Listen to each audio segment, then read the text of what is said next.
Calm down, everybody. Hey, gang. Welcome to the very first episode of Doc Schlock by request.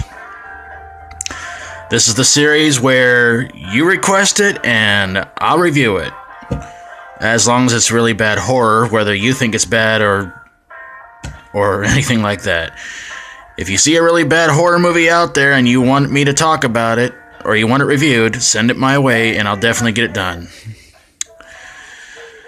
Well, in our first edition, this request comes from ROMSreviews, where he asked me to review the movie Troll 2, and boy, did he pick a bad one. Oh my Lord in heaven, yes.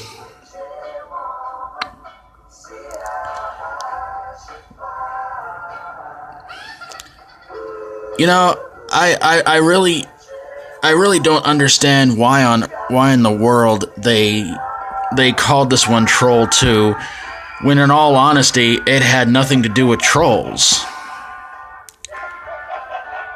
So here's the story. Apparently the movie opens up with this young boy who's traveling with his family and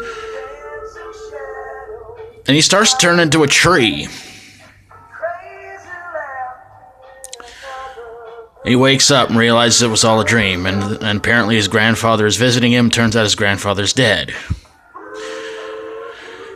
His grandfather keeps trying to tell him all the time that there are some evil things coming to get him and his family, but of course they don't believe the boy. Well, why is that not such a big surprise? So, yeah. So this movie goes on and on and on and on and on and gets more and more ridiculous. Some of the most horrible acting you'll ever see, some of the worst special effects, some of the most idiotic crap happens in this movie. And again, it's called Troll 2, but I don't know why. None of us knows why. There's no trolls. There's goblins and there's a witch. Anyway, the family decides to have a seance, try and bring the grandfather's spirit back, and the grandfather's spirit comes in, tells the whole family what's going on. And yeah, it winds up. They all seem to get out pretty okay, and everything seems to be fine, and